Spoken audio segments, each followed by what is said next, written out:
सारे स्टूडेंट एक बात सुन लें। देखो, सब बच्चों को जो काम हम रोज बिल्कुल घिसी पिटी कहानी की तरह सुनाते हैं, वही कहानी हम भी सुना दें। आपके एग्जाम आएंगे, आने ही वाले 1001% आपके चुनाव के पहले कई सारे पद आएंगे। नो डाउट, पटवारी से लेकर पुलिस तक, एसआई तक, वन रक्षक, महिला बाल विकास, ये सारे पद रुके हैं केवल और केवल चुनाव के लिए, ताकि चुनाव आने के पहले जब ये पद आए तो लोगों को कहने हो जाए कि सरकार ने पद खोले हैं। अब दिक्कत यह है कि बहुत सारे लड़के लड़कियां तैयारी तब करेंगे जब पद आ जाएंगे, सडनली आएंगे, 1 महीने के अंदर प्रोसेस पूरी हो जाएगी और 1 महीने बाद आप नहीं तैयारी कर पाएंगे। जिन बच्चों को कोई एग्जाम फाइट करना है वो आराम से इन चीजों को अभी से तैयार करना। हम पहले कह चुके, सब्जेक्ट तैयार करना अलग बात है, और जब तक आपने टेस्ट सीरीज नहीं लगाई तब आप अपना खुद का कैलकुलेशन नहीं कर पाओगे कि आखिर हमने पढ़ा कितना है। ओके, और ये बात केवल हम पढ़ने वाले स्टूडेंट के लिए कह रहे हैं, बाकी तो आराम से। अभी सब तो कुछ जयंती वगैरह कौन है? क्यों देवी, अभी शनिवार, सोमवार से लेकर शनिवार तक कौन सी छुट्टी सरकारी है कोई? हाँ, क्योंकि अपने स्टूडेंट को पूरी छुट्टियां चाहिए, ऐसा नहीं कोई छुट्टी चूक न जाए। अब आप याद रखना, हम हर छुट्टियां देंगे आपको, चिंता मत करो। आर्थिक नियोजन, आर्थिक नियोजन का मतलब है प्लानिंग। नियोजन माने प्लानिंग, और आर्थिक मतलब पैसे की। सुन रहे हो? क्या हुआ था पहले, अलग अलग देश अलग अलग अर्थव्यवस्था को अपना रहे थे। कोई उदारी के अर्थव्यवस्था को अपना रहा था, कोई समाजवादी को, कोई मिश्रित को, लेकिन कोई प्लानिंग नहीं था। वो प्लानिंग ना होने के कारण एक समय ऐसा आया जब अमेरिका जैसे देश में भी बहुत भयंकर मंदी छा गई। ओके, और अमेरिका जैसे देश में मंदी छाने के कारण इसका प्रभाव पूरे देश पर, सॉरी पूरी पृथ्वी पर पड़ा। और अब कई देशों ने क्या किया कि हम इसकी गर्त में ना आ जाएं, इसलिए हम पहले से प्लान बनाकर चलें। ओके, अतः सबसे पहले प्लान तैयार किया रूस ने। कौन ने?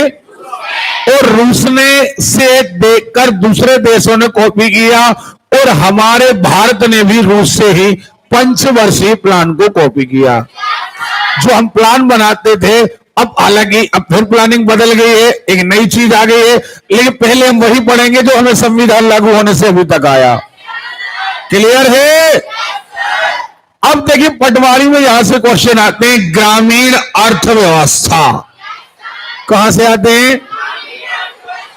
तो पहले तो हमें यह देखना है कि अंग्रेज हमें छोड़कर कहां गए थे, हमें किस कंडीशन में अंग्रेज छोड़कर गए थे, फिर वहां से लेकर आज तक का सफर हमें कैसे तय किया। देखिए, जब अंग्रेज भारत में नहीं आए थे तो भारत में 2-3 चीजें बहुत ज्यादा प्रसिद्ध थी, जैसे भारत का कपड़ा, सुन रहे हो, भारत का रेशम, भारत के मसाले, भारत के अफीम, सुन रहे हो, ये 2-4 चीजें ऐसी थी जो विदेशों के लिए जाती थी और भारत की बहुत ज्यादा प्रसिद्ध थी, बहुत महंगे दामों में बिकती थी। और यही कारण था कि उस समय भारत, अंग्रेजों के आने के पहले की बात कर रहे हैं, भारत एक खुशहाल देश था, और इसीलिए भारत को सोने की चिड़िया कहा जाता था। क्या कहा जाता था? ओके, क्योंकि भारत के माल, भारत में जो माल बनता था उसकी बाहर बहुत डिमांड थी। अब धीरे धीरे करके अंग्रेज आ गए, अंग्रेज व्यापार करने लगे, अंग्रेजों ने व्यापार के साथ साथ हमारे यहां कब्जा कर लिया। अब कब्जा करके इनने देखिए कैसे हमारा शोषण किया। पहली बात तो ये कि जब ये भारत में आए तो इनने क्या किया कि सारे के सारे भारत पर प्रशासनिक कब्जा कर लिया, यानी इनका शासन ही आ गया। और जब इनका शासन आ गया तो पहली बात तो इनने क्या किया कि अपने मन की खेती कराना शुरू कर दी, यानी जो इन्हें माल खरीदना होता था वही ये माल खरीदते थे और वही किसानों को उगाने देते थे। एक बात। दूसरी बात, आज भारत का माल केवल अंग्रेज खरीद सकते थे, बाहर का कोई आदमी।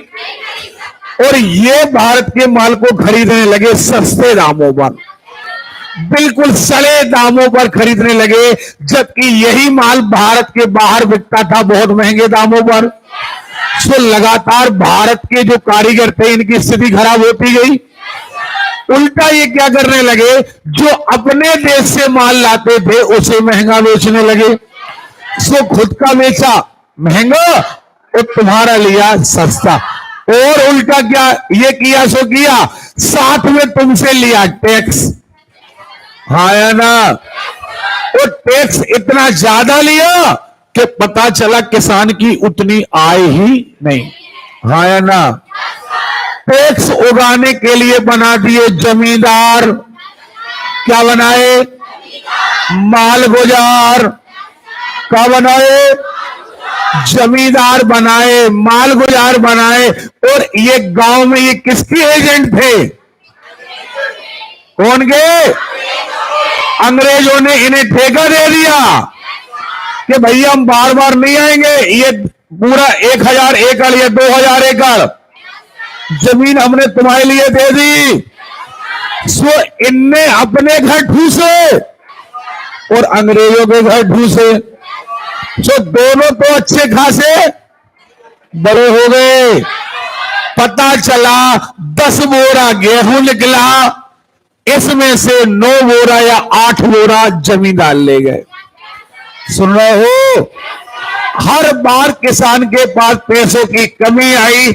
अब और एक कदम आगे, जब किसान के पास बीज बोने को नहीं बचा तो उसने कर्ज उठाया जमींदार से कि हमें बीज बोने के लिए क्या दे दो, पैसा दे दो। सो अब अगली फसल पर लगने लगा ब्याज, यानी टैक्स तो लगा ही रहा था, साथ में क्या लग गया? फसल सस्ती बिक रही थी, एक बात, टैक्स लग रहा था, दो बात, अब बचा खुचा जो जीवन बचा था वो का ब्याज। सुन रहे हो? अब जब ब्याज नहीं चुका पाए सो जमीन ही डूब गई। सो फाइनली कौन की हो गई? अरे क्लियर है? लेकिन आज भी ब्याज खत्म नहीं हुआ। अब यही किसान वो कर्ज चुकाने के लिए उस जमीन पर मजदूर बनकर काम करने लगा। इसीलिए जो आप ये चर्चाएं करते हो ना, कई बार बड़ी ठसक के साथ, हमारे गांव में फलाने मालगुजार है खानदानी, उनके तो 1400 एकड़ जमीन है खानदानी, ये वही लुटेरे हैं। और हम लोग इतने नीचे गिरे हुए लोग हैं कि जिनने हमारा शोषण किया उनको ही हम मालक आए जी गांव के। वो मालक नहीं, वो पुराने दलाल आए जिनने हमें और आपको बेचने का काम किया था उस समय जब अंग्रेज थे। हमारी मेन बर्बादी का कारण ये लोग थे, अंग्रेज इतने कारण नहीं थे। सुन रहे हो? अंग्रेज इतने बड़े कारण नहीं थे। अंग्रेज तो अपने घरों में थे, ठेका इनको दे गए थे। अंग्रेज जितना इनसे कह गए थे उससे आगे बढ़कर इनने काम करे हैं। इसलिए आज भी इनके घर में, इनके बेटों के घर में, इनके नाती पोतों के घर में आज भी हजारों एकड़ जमीन है। सो ये पुराने दलाल हैं। सुन रहे हो? तो अब लेकिन दिक्कत हमारे दिलों में क्या है? हमारे दिलों में उल्टा है। जिसके घर पैसा नहीं है भले वो ईमानदार हो, हम उसकी कीमत नहीं करते। हमारे खुद ये हमारे ब्लड में आ चुका, क्योंकि हम गुलाम हैं। हम इतने गुलाम रहे हैं, अगर किसी का मकान भली भ्रष्टाचार से बना हो लेकिन हम दिलों में इज्जत भी, हाँ भैया पैसा वाले हैं, देखो भैया बहुत बड़े आदमी है, सज्जन है। अगर कोई आदमी ईमानदार है तो ईमानदार आदमी, एक बात तय है, ईमानदारी की एक विशेषता है कि अगर आदमी ईमानदार है तो गारंटी, बंगला तो ठीक है 4 कमरे नहीं बना सकता। अगर कोई थानेदार है और थानेदार का है ईमानदार, तो हम गारंटी ले रहे कभी 4 कमरे नहीं बना सकता। और भ्रष्टाचार है तो भोपाल में बंगला, इंदौर में बंगला, दमोह में भी बंगला, हर जगह बंगला। लेकिन हमारे दिलों में गुलामी राज कर चुकी है। हम कीमत किसकी करते हैं? कीमत उसकी करते हैं जिसके पास पैसा है। लेकिन जिसके पास पैसा है, पैसा कब अधिक आता है? जब आप भ्रष्टाचार करते हैं। कभी बिना भ्रष्टाचार के आपके पास आय से अधिक पैसा हो सकता है? आपके पास आय से अधिक पैसा हो ही नहीं सकता। कब तक? जब तक आप भ्रष्टाचार न करें तब तक। लेकिन हमारे दिलों में एक बात बैठ चुकी कि हम कीमत किसकी करेंगे? जिसके पास पैसा है। अब निश्चित बात, जिसके पास ज्यादा पैसा है, आय से अधिक संपत्ति है, मतलब वो भ्रष्टाचारी है। लेकिन हमारे दिलों में बैठा है कि भ्रष्टाचारी नहीं। इनको क्या मालक कहकर पुकारते हैं? गांव के मालक हैं जी। जैसे हम कई बार चर्चा कर चुके, सिंधिया परिवार। सिंधिया परिवार उस समय के जमींदार हैं और इनने अंग्रेजों को ना भागने में बहुत बड़ी मदद करी है। यानी अंग्रेज तो थे ही, जो झांसी की रानी जो मारी गई, जो उनकी हत्या हुई थी, उसमें सबसे बड़ा हाथ ग्वालियर के सिंधियाओं का था। और आज की जनता देखो, तुम सोचो, झंडा उठाती है काय का? देश का, हम भारत माता की जय, फलाना ढेगाना, वो खूब सारे नाटक चेटक। और साथ किनका देते हैं? गद्दारों का। और उनको अपने साखों पर बिठा के रखते हैं कि आओ प्रभु। अंग्रेजों को गालियां देते हैं। अंग्रेज तो अपने शत्रु थे ही, लेकिन जैसे रावण का जितना बड़ा शत्रु राम नहीं था, जिससे बड़ा शत्रु कौन था? विभीषण। मानते हो ना? रावण का इतना बड़ा शत्रु नहीं था। क्यों? क्योंकि भाई इनसे तो डायरेक्ट लड़ाई है। सबसे बड़ा शत्रु था रावण का विभीषण। ऐसे ही हमारे बहुत बड़े शत्रु अंग्रेज नहीं थे। अंग्रेजों को तो हम ही ने मौका दिया, हमने बुलाया, आओ व्यापार कर लो। लेकिन हमारे यहां के सबसे बड़े विभीषण जो थे, सुन रहे हो? हैदराबाद के निजाम, ठीक है, ग्वालियर के सिंधिया, इंदौर के आसपास के होलकर, ये सबसे बड़े गद्दारों की श्रेणी में थे। और इनकी वजह से ही अंग्रेज भारत में रुके रहे। खुद कई अंग्रेजों ने अपनी किताबों में लिखा है कि 1857 की क्रांति एक इतना बड़ा तूफान थी, इतना बड़ा तूफान थी कि अगर सिंधिया बीच में दीवार बनकर खड़ा ना होता तो हम सब उड़ गए होते। और अच्छा, इनका स्वार्थ क्या था? इनका स्वार्थ यही था कि अगर अंग्रेज चले गए तो फिर हमारी बादशाहत भी चली जाए। ठीक है ना? चलिए आगे बढ़ते हैं। पता होना चाहिए आपको कि क्या स्थितियां रही। तो इस हालत में अंग्रेज हमें छोड़कर गए थे कि हमारे सारे के सारे किसान जो हैं पूरी तरीके से मिट चुके थे, निस्ते नाबूद हो चुके थे। भारत में खेती का नामो निशान लगभग खत्म सा था। सुन रहे हो? हमारे पास उतना अनाज नहीं होता था। और जब पैसा ही नहीं था तो बैंक क्या होंगे? अब पैसा नहीं, बैंक ज्यादा नहीं, तो बीमा क्या होगा? माने सारी स्थितियां धराशाही थी। हाँ है ना?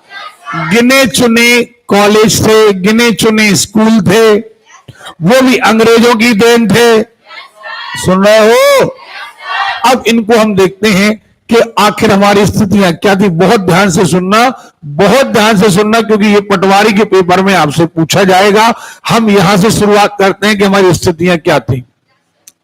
अंग्रेजों से पूर्व भारतीय अर्थव्यवस्था की प्रकृति ग्रामीण तथा अविकसित थी। यानी अंग्रेजों से पूर्व की बात कर रहे हैं कि हमारी भारतीय व्यवस्था प्रकृति कैसी थी? ग्रामीण और अविकसित। ओके, लेकिन गांव एक प्रथा की खाई थी और व्यवसाय वंशानुगत था।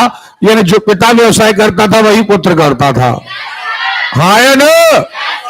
और आगे बढ़े, प्रमुख व्यवसाय कृषि था। उद्योग के क्षेत्र में भी उन्नत था भारत। यानी ज्यादातर लोग खेती करते थे।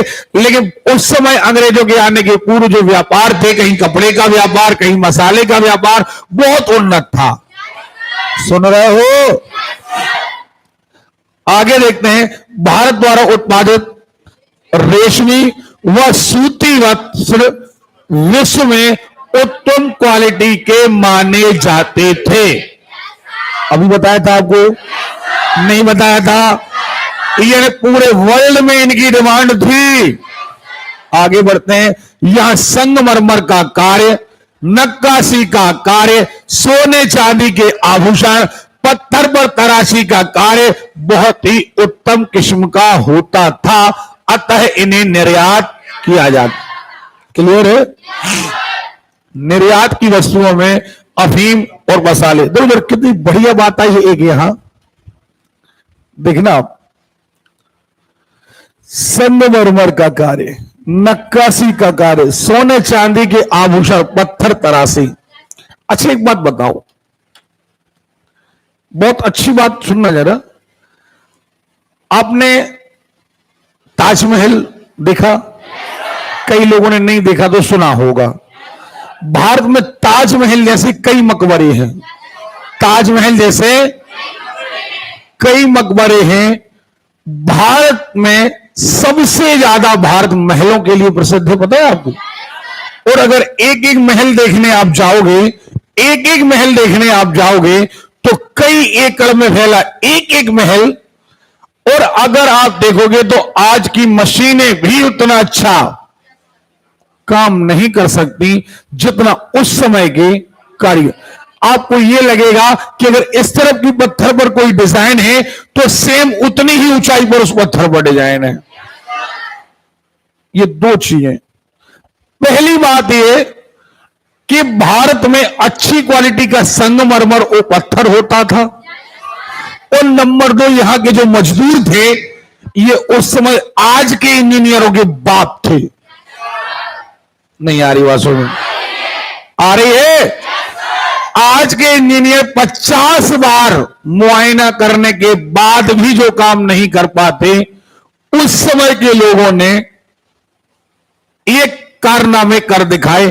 और इसीलिए भारत की गुफाएं, भारत के मंदिर, भारत के मकबरे, ताजमहल पूरे वर्ल्ड लेवल में। नाम किनका हुआ? नाम उनका हुआ जिनका शासन था। नाम किनका हुआ?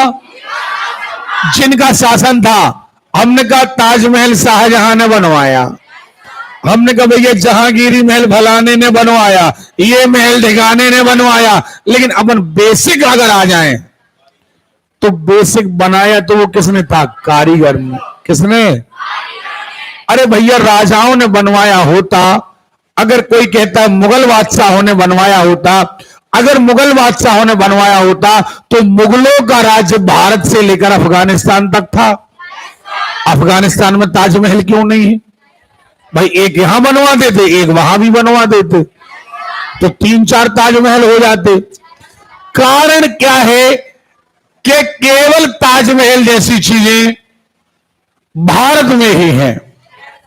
और ऐसे बड़े बड़े महल आप कर्नाटक चले जाओ, केरल चले जाओ, कलकत्ता चले जाओ, मध्य प्रदेश के कई स्थानों में चले जाओ, आपको ग्वालियर का महल, ग्वालियर के किले, आपको ऐसी चीजें और कहीं नहीं मिलेंगी। जबकि लोग क्या कहते हैं? लोग कहते हैं भैया ये फलन, मान के चलो मुगल बादशाहों ने बनवाया है। ये हमारा कहना यह है कि अगर मुगल बादशाहों ने बनवाया तो उस समय मुगल बादशाहों का शासन मध्य प्रदेश में भी था, भारत में था, पाकिस्तान में था, अफगानिस्तान में था, और थोड़े पीछे चले जाओ तो वहां पर भी था। लेकिन भैया ताजमहल भारत में ही क्यों बना? एक्चुअली नाम भले राजाओं का हुआ हो, लेकिन भारत के कारीगरों में दम था। भारत का जो कारीगर था वो वह कहीं और वर्ल्ड में कहीं नहीं था। समझ में आ रही बात? तो भारत की जो कला थी वो कहीं नहीं थी। इसलिए सबसे ज्यादा सुंदर महल, सबसे बड़े महल, सबसे ऊंचे महल कहां बने? बस शासन जिनका था वो नाम लूटते रहे, लेकिन काम किसने किया? मजदूरों ने। और वही बात है कि भारत में नक्काशी का कार्य, नक्काशी मतलब 6 हथौड़ी लेके खोदना, सुन रहे हो? आप खजुराहो के मंदिर देखो, हाँ है ना? एक आध नहीं, कई सैकड़ों मंदिर देखो, और वहां पर जाकर आप देखोगे टोटल पत्थर के बने हैं। लेकिन पत्थर पर भी क्या नक्काशी है, ऐसा नहीं कि एक खम्मा कुछ और दूसरा खम्मा कुछ और। सुन रहे हो? चलिए, तो भारत, हम आपको ये पूरी कहानी बताने का मतलब बता रहे हैं कि भारत की कला, भारत की संस्कृति, भारत का पैसा, भारत की कृषि, भारत का कपड़ा, भारत का रेशम पूरा विश्व प्रसिद्ध था। भारत का मार्बल ओके विश्व प्रसिद्ध था। यानी अगर हमारा शोषण ना हुआ होता, अगर हमारा शोषण ना हुआ होता तो आज हम विश्व में टॉप लेवल पर होते।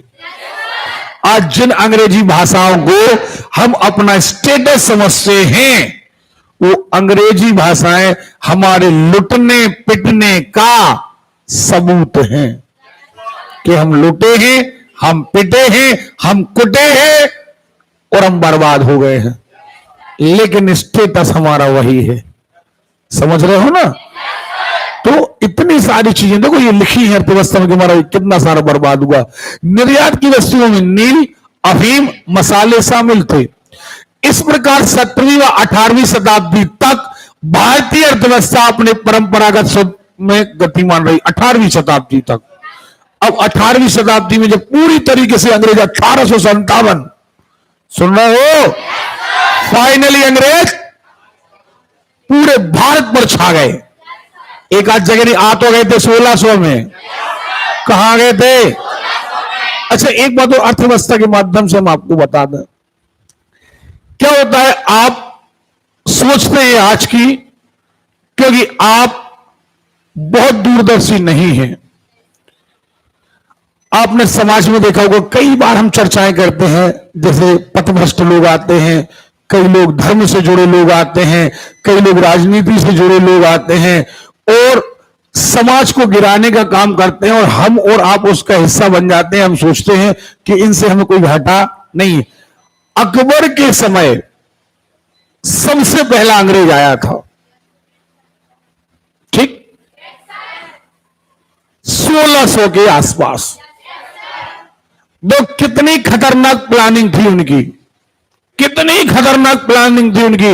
1600 में आए, 1700 तक शांत रहे, 1757 में पहला युद्ध किया, सुन रहे हो, फिर 200 साल राज किया।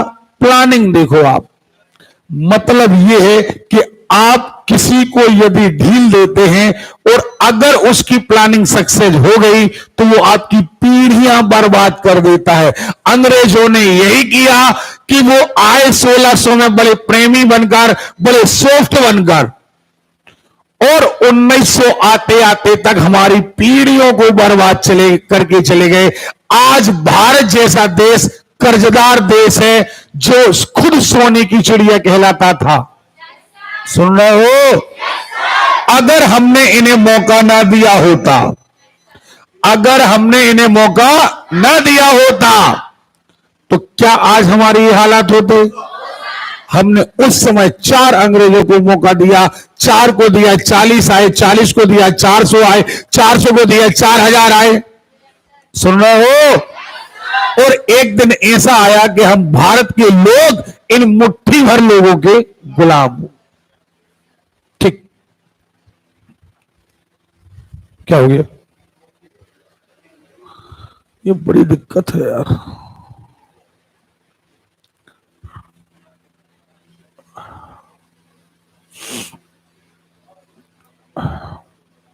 देखें, आगे बढ़ते हैं। यहां तक तो ठीक था। अब इसके बाद अंग्रेजों ने भारत पर न केवल राज किया बल्कि इसको उपनिवेश अपना गुलाम बना लिया। उपनिवेश का अर्थ होता है इस देश को किसी प्रकार की कोई राजनीतिक स्वतंत्रता नहीं थी। अब सरकार भी उनकी, सबको व्यापार भी उनका, सब कुछ उनका। अब इसका आर्थिक गतिविधियों को सीधा नियंत्रण था। सीधा अंग्रेजों का केवल एक ही काम था, आपसे धन को लूटना और अपने देश ले जाना। हाँ ना? अपने यहां से पैसा लूटना और अपने देश ले जाना। आप यानी भारत का किसी तरीके से उत्थान करना उनका कोई उद्देश्य नहीं। भारत पर 1757 में इन्हें पहली लड़ाई लड़ी, सुन रहे हो? और जब तक 1857 फिर एक युद्ध लड़ा और फाइनली फिर ये पूरी तरीके से इन्हें अधिनियम बना दिया और 1947 तक ये फाइनली कहां रहे? भारत। पक्का? अरे क्लियर है? ठीक, आगे बढ़े। 1800 ये ठीक है, ये तो इतिहास में पढ़ेंगे। स्वतंत्रता प्राप्ति के पश्चात जैसी हमें स्वतंत्रता प्राप्त हुई उस समय हमारी अर्थव्यवस्था क्या थी? पिछड़ी थी, अल्पविकसित थी, गतिहीन थी, सुस्त थी। अब देखिए जरा, सुने प्लीज। अब जो राजनीतिक तौर पर लोग कहते हैं, हम किसी पार्टी लेवल की बातें नहीं कर रहे, हमें स्टूडेंटों को पता होना चाहिए, हम स्टूडेंट लाइफ को पता होना चाहिए कि हमारा देश जब आजाद हुआ था तो हम कैसे थे। हमारे पास खाने को अनाज नहीं था, कहीं कोई व्यापार नहीं था, कहीं कोई कंपनियां नहीं थी। जो आज मार्केट में हम चारों तरफ देख रहे हैं, हमें एक प्रकार से कहें एक झोपड़िया टाइप मिली थी, एक बर्बाद गांव मिला था। अब 1947 से लेकर के 50 साल तो हमें लग गए हमें अपनी स्थिति सुधारने में, स्कूल बनाने में, अस्पताल बनाने में, हवाई जहाज बनाने में, रेलवे विकसित करने में। क्योंकि अंग्रेज सब कुछ लूट कर ले गए थे। समझ में आ रही बात? अब जो ये प्रश्न उठता है कि हमने पिछले 50 सालों में क्या किया, और बड़े जो रहते ना, हम राजनीतिक तौर पर नहीं अर्थव्यवस्था के तौर पर बात कर रहे हैं, कई सारे गंवार लोग बोले क्या किया? कुछ नहीं किया, देश बर्बाद किया। तो बेटा अगर तुम उस समय पैदा होते ना तो तुम भुंटा खा रहे होते, गेहूं नहीं, क्योंकि गेहूं इतना था ही नहीं, भारत में इतना गेहूं था ही नहीं। एक तरफ पैसा नहीं था, बांध बनाना था, बांध तो बनना था लेकिन बांध बनाने के लिए पैसा नहीं था। सुन रहे हो? बांध बनाने के लिए पैसा नहीं था, आपको कोई योजना चलानी थी, पैसा नहीं था, काम करना था, सड़कें नहीं थी। तो एक तरफ चुनौतियां थी, असमत जनता तो थी, जनता वैसी भुखमरी थी, बीमार थी, और एक तरफ अस्पतालें नहीं थी। तो आज आप बड़ी बड़ी अस्पतालों की बात करते हो, कोई बड़ी बीमारी हो जाने पर आप कहते हैं दिल्ली के एम्स चले जाएंगे। तो ये अस्पतालें हमारी ही गवर्नमेंट, ये अंग्रेज नहीं छोड़ गए थे, ये हमारी ही गवर्नमेंटों ने एम्स जैसे बड़े बड़े अस्पताल बनाए। तो एक देश जो बिल्कुल हमें फटेहाल मिला हो, उससे लेकर के यहां तक की यात्रा तय करना, तो एक बार आपके पास पैसा हो जाए फिर सब कुछ कर सकते हैं आप। लेकिन एक वो कंडीशन सोचो कि आपको घर से निकाल दिया जाए और आपके पास 10 का नोट भी ना हो, फिर आपसे कहा जाए कि आप डेवलप हो, कितना कठिन है। फिर लेकिन आपको 10,000 दे दिए जाए और आपसे आप कोई दिक्कत नहीं, अब तो 10,000 है। तो आप जब बातें करते हैं तो आप एक स्टूडेंट है, स्टूडेंट को रियल कंडीशंस पता होनी चाहिए।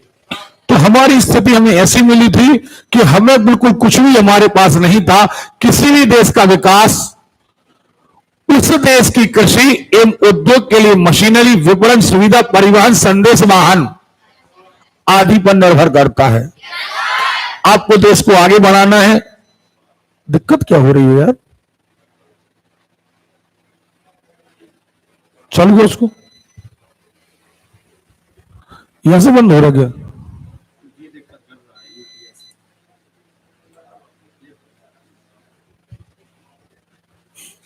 ये सारे नहीं क्या? देखो फिर किसी किसी दिन मुहूर्त ही खराब रहता है, इसीलिए कहते बेटा सही समय का अच्छा फायदा उठाया करो। ठीक है, कभी कभार आठ, जैसे अपने शनिवार को कितने लोग गोल थे? हाँ तो डांटेंगे नहीं, बताओ ईमानदारी, कितने लोग गोल थे शनिवार को? ईमानदारी से हाथ तो उठाओ कम से कम यार, इतनी तो ईमानदारी रखो अपने मन में कि अगर कोई पूछ रहा है कि कितने लोग गोल थे। अच्छा, हनुमान जी की पूजा कर रही है चौराहा जी,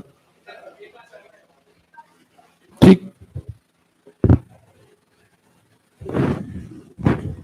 हमारा बस इतना कहना है, मान जाओ तो मान जाओ, हमारा बस इतना कहना है कि आप, अच्छा होगा यदि अभी से तैयारी अपने दिमाग में रखोगे। पटवारी का टेस्ट आएगा ही आएगा, एसआई का टेस्ट आएगा ही आएगा, तैयारियां कर लोगे बस। यही क्लिक कर दो बस। तो किसी देश की यदि आपको अर्थव्यवस्था बहुत अच्छा तरीके से बढ़ाना है तो आपको एक तरफ शक्ति चाहिए, कोयला चाहिए, ईंधन चाहिए, तेल चाहिए, सौर ऊर्जा चाहिए, वायु चाहिए, ईंधन चाहिए। आपको ईंधन के बाद फिर परिवहन चाहिए, अगर आपने मटेरियल कहीं खोदा है तो रेल चाहिए, सड़कें चाहिए, वायुयान चाहिए। और आगे आपको एक जगह से दूसरी जगह संदेश भेजना, माल कितना चाहिए, कितना भेज दें, तो डाक चाहिए, तार चाहिए, टेलीफोन चाहिए, रेडियो बेतार चाहिए, ठीक है ना, वायरलेस वगैरह। फिर इन सबको सुविधा देने के लिए बैंक चाहिए, वित्त चाहिए, वो हाँ या ना।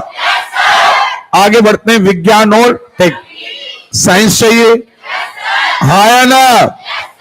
कुछ सामाजिक मद जैसे शिक्षा, स्वास्थ्य आदि भी चाहिए है, हाँ या ना। लेकिन ये ओवरऑल जब हमारा देश आजाद हुआ था, इनमें से कोई भी चीज हमारे पास सही तरीके से नहीं थी। पक्का? जब हमारा देश आजाद हुआ 1947 में, तो ना हमारे पास इतने कोल वगैरह के भंडार थे भी तो हम खोज नहीं सकते थे, क्योंकि हमारे पास उतनी टेक्निक नहीं थी, हाँ या ना। हमारे पास इतने परिवहन अच्छे साधन नहीं थे, हमारे पास संदेश वाहन भी उतने अच्छे, विज्ञान नहीं था, बैंक नहीं था, वित्त नहीं था, यानी थे उतने ही थे जितने अंग्रेजों ने हमें काम चलाऊ दिए। सही है? अरे सही है। चलो आगे बढ़ते हैं। स्वतंत्रता के समय उपरोक्त सभी आधारभूत ढांचे की कमी थी। स्वतंत्रता के समय भारतीय अर्थव्यवस्था ब्रिटेन की एक कॉलोनी का रूप ले चुकी थी, यानी भारत पूरी तरीके से निर्भर था ब्रिटेन पर। क्या पर? पक्का? अरे क्लियर है? देखिए अंग्रेज अभी आप इतिहास अभी संविधान पढ़ेंगे, ये अंग्रेज बड़े चालाक थे। अंग्रेजों ने देश को कब छोड़ा था? एक तो द्वितीय विश्व युद्ध के दबाव में, एक आजाद हिंद फौज का दबाव, दो, और तीसरी बात यह थी कि भारत इतना ज्यादा शोषित हो चुका था कि अब भारत के पास पैसा बचा ही नहीं था। वो बचा नहीं था तो अब अंग्रेजों को लगने लगा कि जितने जो हम अधिकारी लगाए, इनको तनख्वाहें कहां से देंगे। दो तीन दबाव ऐसे आए और इनके कारण अंग्रेज भारत छोड़कर चले। लेकिन ये इतने ज्यादा जलनशील थे, ये एक फूट डाल गए कि भारत और पाकिस्तान, वो भी निर्णय सही ढंग से नहीं कर गए। उन्होंने कहा जिसको भारत में जाना भारत में जाए, जिसको पाकिस्तान में जाना पाकिस्तान। ये एक ऐसी जड़ छोड़ गए, ये इसलिए जड़ छोड़ गए थे ताकि हमेशा भारत मानसिक रूप से हमारा गुलाम रहे। जब भी झगड़ा हो सोचिए कहां है? हमारे पास, कि देखो पाकिस्तान ऐसा कर रहा, देखो हिंदुस्तान ऐसा कर रहा, और ये दोनों भाई हमेशा लड़ने के लिए कहां है? हमारे पास। सुन रहे हो? जम्मू कश्मीर एक मसला जानबूझकर अंग्रेजों ने फैसला नहीं किया था ताकि सारी जिंदगी भारत इसी में उलझा रहे, और हुआ भी वही। आज भी भारत और पाकिस्तान का मौजूदा है, जम्मू कश्मीर वाले मामले मौजूद, हाँ या ना। आधे से ज्यादा ध्यान हमारा उसी बात पर रहता है। सोचिए अगर हमारा फैसला अच्छे से हो गया होता, ना हमारा पाकिस्तान से कोई झगड़ा होता, ना भारत का झगड़ा हो, दोनों पड़ोसी मुल्क आपस में मिलकर रहते, एक दूसरे की मदद करते। लेकिन जब दो भाइयों के बीच में एक जमीन के टुकड़े का विवाद आ जाए तो दोनों भाई बर्बाद हो जाते हैं, जलन घर कर जाती है। और ये जलन छोड़ गए थे कौन? अंग्रेज। इनका मकसद ही था कि तुम सुख से ना रह पाओ, ठीक है। कृषि उत्पादन में कमी आई थी, किसान बहुत गरीब थे, हम कहानी बता चुके आपको। किसान क्यों गरीब थे? एक तरफ टैक्स था, जमींदार थे, ब्याज था, सुन रहे हो? किसान पूरी तरह बर्बाद थे। कृषि उत्पादकता विश्व में सबसे कम थी। देखो आप, खेती भारत में सबसे कम हो गई थी, जबकि आज हम कृषि प्रधान देश कहलाते हैं। तो एक बात तो तय, 1947 तक आज तक हमने कुछ ना कुछ तो किया है कि नहीं किया है? ओके, संगठित उद्योग नहीं थे, बहुत कम थे, लेकिन बड़े शहरों में केंद्रित थे। उद्योग थे भी थोड़े बहुत, तो बड़े बड़े शहरों तक थे, बाकी तो सब अंग्रेज सब चाट गए थे। भारी एवं आधारभूत उद्योग नहीं थे। बड़े बड़े उद्योग, कहीं गाड़ी उद्योग, कहीं कारखाने उद्योग, कहीं लोहे का उद्योग। हमारे भारत में लोहा था, लेकिन लोहे के उद्योग नहीं थे। सुन रहे हो? भारत में लोहा बहुत है, लेकिन लोहे के उद्योग उस समय नहीं थे। यही घाटा था। बाद में उद्योग खुले का एक पहलू अल्प विकसित स्वरूप बोध कराता है, किंतु नियोजन काल की अब जब भारत देश आजाद हो गया तो भारत ने प्लानिंग करना शुरू कर दी। प्लानिंग करना शुरू करी तो 1950 के बाद 1951 से भारत ने प्लानिंग शुरू की और अलग अलग पंचवर्षीयों में पहले कहीं खेती पर ध्यान दिया गया तो खेती उठ गई, फिर दूसरे में कहीं व्यापार पर ध्यान दिया गया, व्यापार उठ गया, फिर तीसरे में दोनों पर ध्यान दिया गया। आने वाले समय में सारी चीजों पर ध्यान दिया जाने लगा, थोड़ा इस पर थोड़ा इस पर। तो भविष्य में आने वाली जो योजनाएं थी उनमें हर बात पर ध्यान दिया गया। ओके, तो ऐसा करके भारत लगातार सक्षम होता गया। क्या आपको ये बात समझ में आ रही है? आ रही है? चलिए, जिनके आधार पर भारतीय अर्थव्यवस्था को विकास उन्मुख कहा जाता है, स्वतंत्रता प्राप्ति के पश्चात भारत में आर्थिक नियोजन को विकास का आधार बनाया गया, यानी प्लानिंग बनाई गई। सभी योजनाओं का मुख्य एवं मौलिक उद्देश्य देश में समन्वित एवं संतुलित विकास को प्रोत्साहित करना था। नियोजन काल में कृषि, अब जब नियोजन काल आ गया, प्लानिंग बनने लगी, तो कृषि, उद्योग, व्यापार सभी क्षेत्रों में विकास के लिए अनेक कार्यक्रम चलाए गए तथा भारत की गरीबी एवं बेरोजगारी की समस्या का समाधान करने का प्रयास किया गया। है ना? अच्छा, एक बात हो, सबसे बड़ी बात, कई सारे नेता आए जिन्होंने वास्तव में बहुत बढ़िया काम करे जनता के लिए और उन्होंने गरीबी मिटाने का प्रयास किया। लेकिन बीच में कुछ सरकारें ऐसी आई जिन्होंने कहा तो गरीबी हटाओ, लेकिन वो कभी चाहते ही नहीं थे कि गरीबी हटे। गरीबी हटे। अब आप कहोगे सर आप ऐसा क्यों कह रहे हैं? क्योंकि गरीब ही उनका वोट बैंक था। नहीं आ रही बात समझ में? खिंच के बैठो। क्या आपको ये बात पता है? अर्थव्यवस्था के साथ साथ आपको पता होना चाहिए, पढ़ा लिखा आदमी कभी किसी का वोट बैंक नहीं होता। पढ़ा लिखा आदमी, एक एजुकेटेड आदमी हर बार अपना वोट बदल देता है सामने वाले चेहरे को देखकर। करता है, आज अच्छा आदमी खड़ा है, हमें से वोट देना है।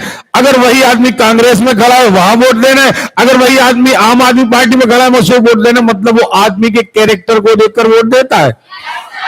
बड़ी जोरदार आवाज है ना? क्लियर है? लेकिन वही एक अनपढ़ आदमी होता है, अनपढ़ आदमी शुद्ध बांध लेता है, हम तो खानदानी कांग्रेसी हैं, हम तो खानदानी बीजेपी के हैं। सरकार ने तुम्हें मत का अधिकार दिया है, तुम्हें खानदानी लिस्ट नहीं बनाई कि तुम बीजेपी ही देना। अगर सरकार को ऐसा करना होता तो सरकार पहले से लिस्ट नहीं बना देती कि इनको कांग्रेस की लिस्ट में डाल दो, इनको बीजेपी नहीं। आपको संविधान ने अधिकार दिया, लेकिन अनपढ़ लोग जो होते हैं वो ज्यादातर लोग होते हैं बिल्कुल मुंसर चंद। सुन रहे हो? तो वो क्या करते हैं? अब बात आती है कहां? गरीबी हटाओ और शिक्षा फैलाओ। और ये दो चीजें नेता कभी नहीं चाहते, ये सार है। दुनिया में सबसे ज्यादा डर नेताओं को लगता है शिक्षा से। शिक्षा से अगर शिक्षा आ गई, अगर 2 मिनट के लिए सोचिए, पूरा भारत पढ़ा लिखा हो जाए, पूरा भारत पढ़ा लिखा हो जाए, हिंदू पढ़ा लिखा हो जाए, मुसलमान पढ़ा लिखा हो जाए, ओबीसी पढ़ा लिखा हो जाए, जनरल पढ़ा लिखा हो जाए, तो वो समझ जाएगा कि जात पात, छुआछूत, ऊंच नीच कुछ नहीं होता। और अगर ये समझ गया तो हमारी ढपली बंद। हम किससे कहेंगे, हम किससे कहेंगे कि हम दलित हैं? वो कहेगा काय के दलित, हम तो इंसान हैं। वे कहेंगे चलो हम ब्राह्मण इकट्ठे हो जाए, वे कहेंगे काय के ब्राह्मण, हम तो इंसान हैं, पढ़ा लिखा आदमी। अब कोई डॉक्टर के पास जाओ, डॉक्टर खान हो चाहे डॉक्टर मिश्रा, उससे तुम कहो कि चलो ब्राह्मण की रैली में, वो कहेगा सुनो यार जाओ, फालतू बात ना करो, हमें मरीज देखना है। क्यों? क्योंकि पढ़ा लिखा है। साइंटिस्ट कभी नहीं कहता कि हम ब्राह्मण साइंटिस्ट हैं, हम दलित साइंटिस्ट हैं। सुना कभी? सुना कभी? तुमने कभी धरती के वैज्ञानिकों को सुना कि दलित साइंटिस्ट अलग हैं, ब्राह्मण साइंटिस्ट अलग है, ठाकुर साइंटिस्ट अलग है? सुना कभी? और अगर वो कोई खोज करते हैं, मान के चलिए हमारे जो कितने बड़े missile man APJ Abdul Kalam, उनने कहा क्या कि जब मिसाइल ले जाओ मात्र मुसलमानों को देना, कहा? अब बताइए ने कहा क्या? तो दुनिया में जो सबसे इंटेलिजेंट आदमी होते हैं उनके लिए ये बातें मायने नहीं रखती। क्यों? क्योंकि वो पढ़ा लिखा है, वो दुनिया जान गया है यार, वो जान गया है। और इसीलिए राजनेताओं को डर है कि अगर जिस दिन गरीबी, बेरोजगारी और शिक्षा, 3 मुद्दे हल हो गए, हर आदमी शिक्षित हो गया, सुन रहे हो? हर आदमी, एक बात, अगर आदमी को रोजगार दे दिया, दूसरी बात, और अगर आदमी की गरीबी मिट गई तो हमारा वोट बैंक खत्म। आदमी को टाइम मिल जाएगा हमें पढ़ने का, हम चुनाव में खड़े होंगे, पढ़ा लिखा होगा, तुरंत पता कर लेगा कि ये आदमी कैसा है और ये आदमी ऐसा है, तो हम ऐसे वोट नहीं दें। हाँ या ना? आप देखिए वर्तमान में भी देखिए, चारों तरफ केवल एक ही चीज, हिंदू मुस्लिम, हिंदू मुस्लिम, हिंदू। सच बताना, इसके अलावा कुछ नजर आ रहा? क्या आपको इसमें भविष्य नजर आता है? आप बताइए। ठीक है, सारे हिंदुओं के दिमाग में भर दिया गया मुसलमान आपके शत्रु हैं, मुसलमानों के दिमाग में भर दिया गया हिंदू आपके शत्रु हैं। सच बताइए, आप कहां भविष्य ढूंढेंगे अपना? कौन सा आदमी डॉक्टर बन जाएगा, कौन सा आदमी वैज्ञानिक बन जाएगा, कौन सा आदमी इंजीनियर बन जाएगा? बन के बताओ आप। ये मात्र युद्ध केवल विनाश लाते हैं, युद्ध केवल विनाश लाते हैं। अगर यूक्रेन और रूस का युद्ध चल रहा है, जितने दिन युद्ध चलेगा, क्या वहां के बच्चे बढ़ पाएंगे? क्या वहां के बच्चे डेवलप हो पाएंगे? लेकिन ये नेताओं की स्वार्थ है। जब तक आप लोगे नहीं, तब तक उनका वोट बैंक जिंदा नहीं होगा। तो हमारा यहां अर्थव्यवस्था में बताने का मतलब यह है कि यह बात बहुत पुरानी है कि गरीबी हटाओ, गरीबी, लेकिन इनका मूल उद्देश्य गरीबी हटनी नहीं चाहिए, गरीबी हटनी। अगर गरीबी हट गई तो हम किसे दान देंगे? हम किसे 5 किलो गेहूं देंगे? किसे राशन देंगे? और हमारे गुण कौन गाएगा? भाई, जब अगर आपके यहां खाने को हो गया तो हम 5 किलो गेहूं तुम लेने नहीं आओगे, और जब लेने नहीं आओगे तुम कैसे कहोगे कि भैया ने राशन दिया? नहीं कहोगे। इसलिए आपका गरीब रहना जरूरी है। जब तक आप गरीब रहेंगे तब तक आप हमारे गुण गाएंगे। तो 3 चीजों से राजनेताओं को बहुत डर लगता है, गरीबी, बेरोजगारी और शिक्षा। शिक्षा बहुत ज्यादा पनप न पाए, ये मूल मंत्र। अगर सब लोग शिक्षित हो गए तो रैलियों में झंडे कौन लेगा? झगड़ा कौन करेगा हमारे लिए? चुनाव आदमी एक लड़ता है, लड़ने वाले कौन होते हैं? कभी विधायकों को लड़ते देखा? 2 विधायक एक दूसरे की कॉलर पकड़ते देखा? लेकिन कार्यकर्ता देखो तुम, हमारे भैया से ऐसी ना कहियो, नहीं तो बिल्कुल लो पड़ा जाए हम। तो आप देखिए, यही अशिक्षा है। तो ये लोग कभी नहीं चाहते कि इस समस्या का कभी समाधान हो। इसीलिए आप देखिए, जैसे आपने देखा पॉलिसी, देखिए नेताओं की पॉलिसी ब्रेन देखिए आप। आपको पहले 5 दिन भूखा रखा जाएगा, 5 दिन, अच्छा हम आपको रोज खीर खिलाएं, रोज पनीर खिलाएं, तो एक दिन आप रोज खाते खाते उब जाओगे, क्योंकि आपको डेली खाना मिल रहा है, टाइम से मिल रहा। लेकिन आप सोचो 5 दिन बाद एक कमरे में आप 5 दिन भूखे रहो, आपको कुछ खाने को न मिले, 5 दिन बाद अचानक हम आए, बासी रोटी ले आए और आपको खिलाएं। आप बासी रोटी खाकर भी हमारे गुणगान करते नहीं थकोगे कि भैया एक सारा ही है जो मुझते भूख में खाना लाए। आप बासी रोटियां भूल जाओगे। बस यही पॉलिसी नेताओं की है। 5 साल तुम्हें इतना निचोड़ देंगे बेरोजगारी से कि तुम्हें अगर बासी रोटी का टुकड़ा भी मिल गया ना, तो तुम उसी को विकास समझोगे कि हाँ हम बहुत डेवलप हो गए। कैसे हमें कहा मिल गई? बासी रोटी मिल गई। यही, ये समस्याओं का समाधान करना नहीं चाहते। एक्चुअली ये समस्या जब तक बनी रहेगी तब तक उनका विकास बना रहेगा। समझ में आ रही बात? चलिए, नियोजन काल में भारतीय हर चीज पर ध्यान दिया गया। कृषि पर ध्यान दिया गया, उद्योग पर ध्यान दिया गया, व्यापार पर ध्यान दिया गया। आगे धीरे धीरे करके सारी चीजें बढ़ने लगी। नियोजन काल में भारतीय अर्थव्यवस्था का संस्थागत ढांचा विकसित किया गया, यानी कई संस्थाएं बनाई गई, बैंक बनाए गए, स्कूल बनाए गए, बीमा कंपनियां बनाई गई। हाँ या ना?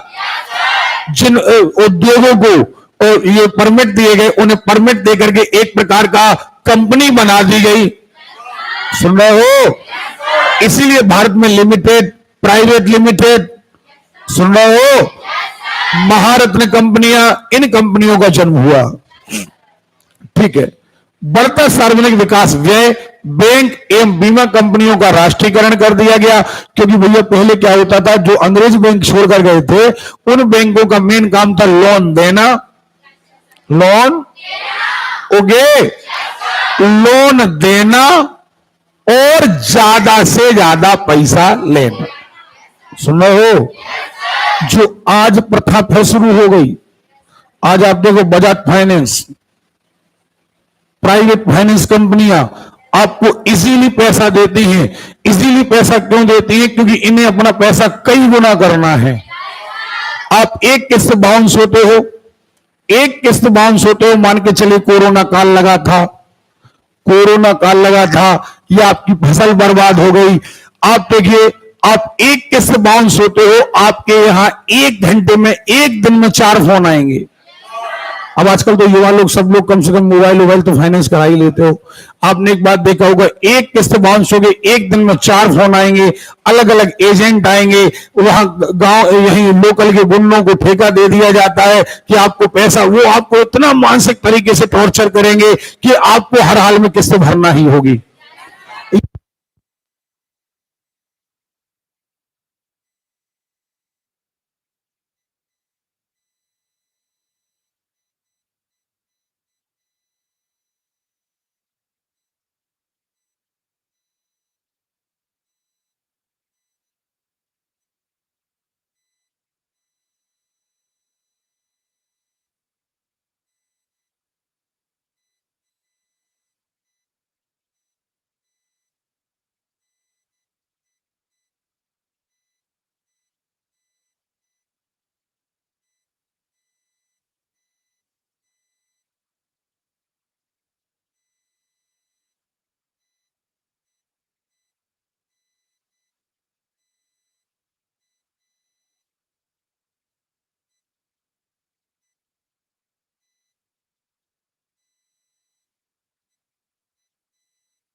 देश जनता को लूटना है, आपसे कहीं किस बाउंस के नाम पर कहीं, और यही अंग्रेजों के समय से पॉलिसी थी।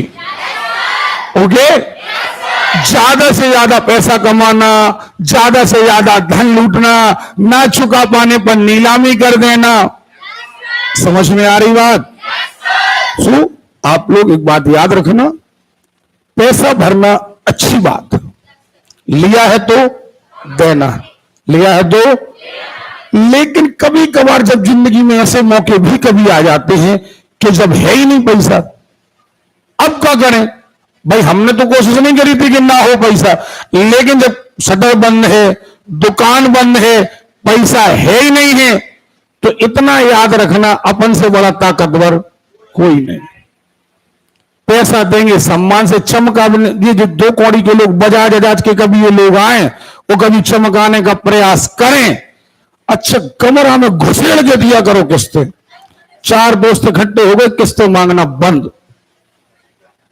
ये क्या करते हैं, ये गली के गुंडों को ठेका दें, शायद आपको बेटा पता नहीं होगा, ये चीज आपको पता होना चाहिए। ये गली के 2 कौड़ी के लोग, 2 कौड़ी के लोग जानते ना, इनको ठेका देते हैं ये कंपनियां कि जाओ तुम्हारी कंपनी तुम्हें ठेका दे दिया, सो ये घर में जाएंगे, तुम्हें परेशान करेंगे, तुम्हें बेइज्जत करेंगे। अब आदमी क्या करता, अपने अधिकारों को जानता नहीं, अपने अधिकारों को जानता नहीं। अरे भैया साहब कल दे देंगे, किस्त अभी है नहीं है, हम ये बेच के दे देंगे, वो बेच के दे देंगे। भाई किस्त देना अच्छी बात है, भाई जब हम किस्त नहीं भर पा रहे, हम बाउंस हो गए, तो आप हमारे खिलाफ कोर्ट चले जाओ, कोर्ट ऑर्डर करेगा कि आपका घर बेच दिया जाए, हम अपना घर बेच देंगे। लेकिन कोई आदमी आपको गाली दे, कोई आदमी आपके सोते समय फोन करे, कोई आदमी रात के 12 बजे फोन करे, ये अधिकार किसी के पास नहीं, किसी के पास नहीं है ये अधिकार। आपको मानसिक रूप से प्रताड़ित करने का अधिकार किसी के पास नहीं। आपने जिस बैंक से लोन लिया है, उसके पास मात्र एक ही रास्ता है कि वो पहले कोर्ट जाएगा, कोर्ट का नोटिस आपके पास आएगा, आप अपनी बात भी कोर्ट के पास रखेंगे कि हमारे पास पैसा है, नहीं है, नहीं है तो क्यों नहीं है। मान के चलिए उसी समय हमारी मां बीमार है, तो हम पहले तुम्हारी किस्त भरेंगे, मां का इलाज कराएं। भाई हम पहले मां का इलाज कराएंगे। भाई हो सकता है कि हमारा बच्चे का उसी समय फीस भरने का टाइम है, स्कूल का टाइम है, फीस भरना है, तो पहले हम अपने बच्चे की फीस भरेंगे, तुम्हारी किस्त भरें। तो शासन पहले ये कहता है, संविधान हमारा ये कहता है कि पहले भरण पोषण और शिक्षा।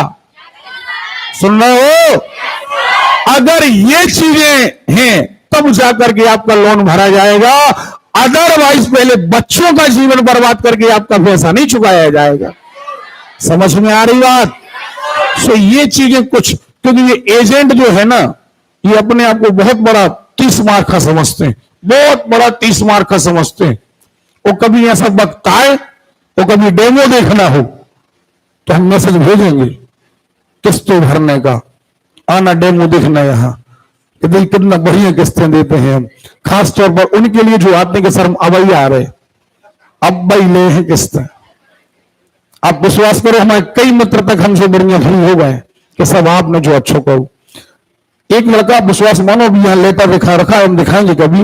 एक लड़के पर तो इतना दबाव डाला गया था, इतना दबाव डाला गया था, अपने जबलपुर नाका के एक पांडे जी हैं साहूकार, कुछ चीजें सुन नॉर्थ अवस्था के दौरान पढ़ाई के अलावा अपने जबलपुर नाका के हैं।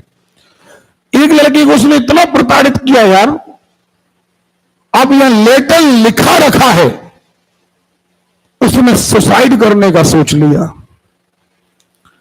हमारे पास वो आया, हमारे साथ पढ़ा हुआ था, बड़ा निराश। उस दिन हमें लगा यार हो क्या गया। बोले यार, वो हमारे साथ पढ़ा था तो हमसे प्रकाश कर रहे, बोले प्रकाश यार अब खत्म यार, बेइज्जती होने वाली है, बोलता है यार ऐसा कर रहा वैसा कर रहा, हम आज मर जाएंगे और हमने ये लेटर लेके रख लिया, हम एसपी साहब को भेज रहे हैं और आज हम मर जाएंगे। हमने कहा क्यों? बोले यार वो ऐसा कर रहा वैसा कर रहा। तुम चिंता मत करो, तुम तो लेटर में रखो बाजू में, तुम्हारी समस्या में वही सुलझाए दे रहे। हमने उसको फोन लगाया, हमने बड़े अदब से बात करी, हमने भैया श्रीमान जी यार ये बच्चे की दिक्कत है और आप नहीं कर रहा करो ऐसा। तो बोले हाँ आप कौन बोल रहे हो? हमने बोले हम शर्मा सर बोल रहे हैं, शर्मा क्लासेस से बोल। कौन शर्मा सर? हम नहीं जानते, किसी को पैसा तो होना चाहिए। सो हमने कहा श्रीमान जी ये बताओ, जुलूस तुम्हारा जबलपुर नाका से किल्लाई नाका लाए कि किल्लाई नाका से जबलपुर नाका? और इतने जूते मारेंगे, अगर आप तुम्हें जूते ना मार सके तो आज से कोचिंग पढ़ाना ही का कर देंगे बंद, अपना कैरियर ही खत्म कर देंगे। इतने आज तुम्हें जूते पड़ेंगे, लड़के प्लस लड़कियां दोनों के पड़ेंगे। और आप अब डिमांड बस तुम्हारे पास एक है कि जबलपुर नाका से आपका जुलूस निकाला जाए किल्लाई नाका, या किल्लाई नाका से प्रभात फेरी शुरू करी जाए जबल, भाई लोगों को पता चले कि हम जुलूस निकाल सकते हैं, कैसा निकाल सकते हैं। उन्होंने अपने बाप को फोन लगाया, अब उनके बाप के बाप रहे थे, बोले भैया जल्दी आ जाओ, कोई शर्मा सर है, वे हमसे ऐसे कह रहे।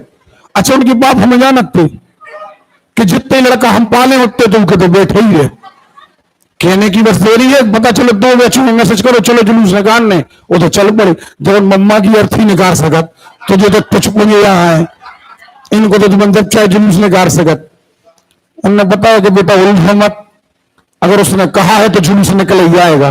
वो 15 मिनट में लड़का आ जाए, 15 मिनट में लड़की आ जाए, तुम्हारा जुलूस पक्का है। फिर फोन आ, बोले सॉरी सर हम पहचाने नहीं, तो नहीं पहचान गए। बोले हाँ, हमने कहा तो पैसा नहीं मिलेगा।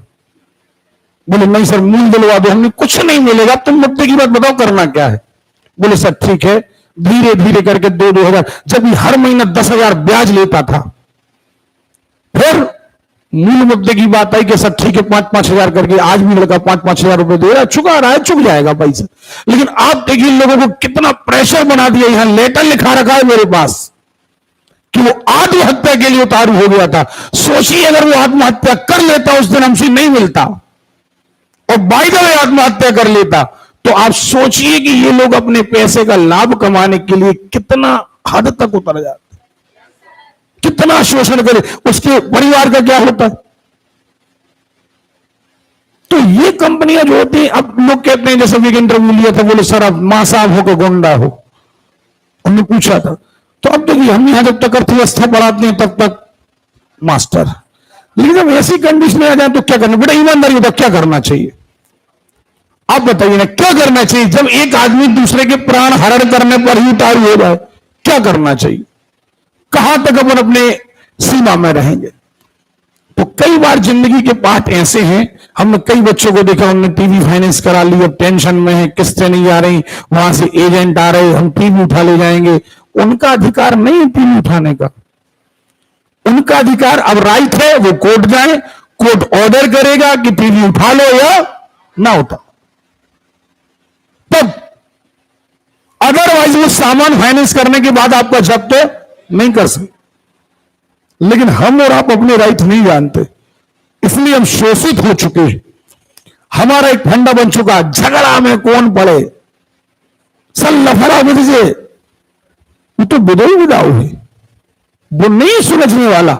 आप ये जो 90% लोगों के मन में एक बात रहती है, 90% लोग मालूम क्या कहते हैं, आपने सुना होगा आसपास, अरे यार लफड़ा बुझे हम नहीं आ रहे। आप ये जब भी वर्ड इस्तेमाल करते हो, मतलब ये अंदर से झलकती कि तुम कायर हो। तुम्हें लोग जूते मार के भी चले जाए तो जूता मार ले, अच्छे मार ले, लेकिन लफड़ा बुझे, अब का लफड़ा बुझे, जूते ही हल गए, अब इससे ज्यादा का बुझे, मतलब तुम्हारे अंदर प्रतिरोध करने की क्षमता नहीं है। तुम आज भी क्या कह रहे, जूता मार ले, साबुन ने अच्छे मार ले, लेकिन हमने ऐसा कछू नहीं कही कि कल लफड़ाने बच जाए, तो इससे ज्यादा का मर वही बचू। तो लोग ये जो वर्ड इस्तेमाल करते हैं, इन्हीं में आपका शोषण है। आप जान ही नहीं पाए कभी कि हमारा अधिकार क्या है। अच्छा, अधिकार भी बताना पड़ते हैं कि हमारे पास अधिकार क्या है। एक ही जंगल में हिरण रहती है, एक ही जंगल में शेर रहता है। शेर के अधिकार सबको पता है, क्यों, क्योंकि वो जानता है कि सुनो हमारे पास इतने अधिकार हैं। एक दहाड़ मारता सबको बता देता है कि हमारे पास इतने अधिकार हैं। हिरण नहीं बता पाती, उसका शोषण हो जाता है। तो आपके पास जितने अधिकार हैं ये आपको चिल्लाकर बताना पड़ेंगे। कभी वक्त आ जाए तो थोड़ा सा आगे आना पड़ेगा। तो अभी ये चर्चा बहुत लंबी हो गई, लेकिन बेटा याद रखना, कभी कोई अगर आप फाइनेंस वगैरह कराते हो तो वहां पर अपने आप को शोषित मत घोषित करना, ठीक है। ठीक है, आगे बढ़ते हैं। तो ये सारी चीजें, बीमा कंपनियां, सड़क, विद्युत, रेल, हरित क्रांति आई तो कृषि आगे बढ़ गई, उद्योग खोले गए, बेसिक उद्योग खोले गए, और ऐसा करते करते अर्थव्यवस्था कहां बढ़ती गई, आगे बढ़ती गई। सही है। भारतीय योजना अवधि में अर्थव्यवस्था के प्रत्येक क्षेत्र में उत्पादन में पर्याप्त विकास हुआ। हर चीज आगे बढ़ गई, कृषि आगे बढ़ गई, उद्योग आगे बढ़ गए, धंधे आगे बढ़ गए, शिक्षा आगे बढ़ गई, स्वास्थ्य आगे बढ़ गया। ओके, भारत में जहां तहां बड़ी बड़ी हॉस्पिटल्स हो गई, बड़े बड़े स्कूल्स हो गए। ओके, चलिए, नियोजन काल में कृषि उत्पादन बढ़ा है, आधारभूत उद्योग भी बहुत बड़े हैं। कहीं आपने भिलाई उद्योग देखा होगा, राउरकेला उद्योग, ठीक है। अब ये बनने पड़े थे रेलवे के कारखाने, तो बहुत सारे कारखाने भारत में ही बनने लगे। पहले गाड़ियां भारत में ही बनती थी, अब गाड़ियां भी कहां बनने लगी? भारत। ओके, भारत में इस लोहा उद्योग, इस्पात उद्योग, भारी इंजीनियरिंग कारखाने, रसायन, उर्वरक आदि सभी उद्योगों का नियोजन काल में तेजी से विकास हुआ, जिससे भारत का आयात कम हुआ और विदेशी निर्भरता में कमी आई।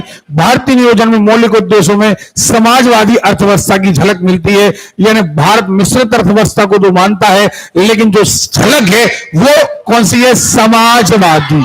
कैसी है? हर चीज पर समाज का अधिकार है।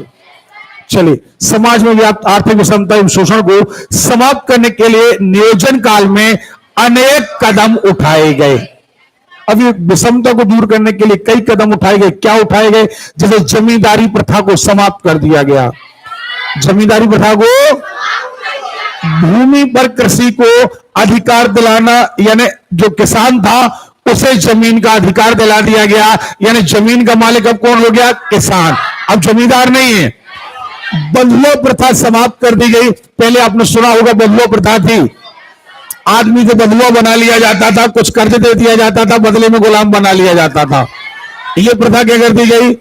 समाप्त कर दी गई। सार्वजनिक क्षेत्र उपक्रम बैंकों का राष्ट्रीयकरण कर दिया गया, सहकारी बैंक वगैरह खोले गए, सहकारी आंदोलन चलाए गए, ग्रामीण विकास कार्यक्रम चलाए गए और किसानों को ऋण मुक्ति दी गई। सुन रहे हो?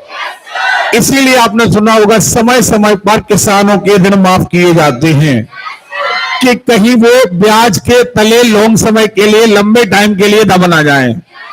सुन रहे हो? फसलें खराब होने पर किसानों के ऋण माफ किए जाते हैं ताकि वो कहीं साहूकारों और इनकी दबिश में ना आ जाए। क्लियर है? चलिए, उपयुक्त किसान मुक्त तथ्यों के आधार पर कहा जाता है विकासों कि भारत यद्यपि अपनी विकसित अवस्था तक नहीं पहुंच सका, लेकिन फिर भी भारत विकासशील देश है।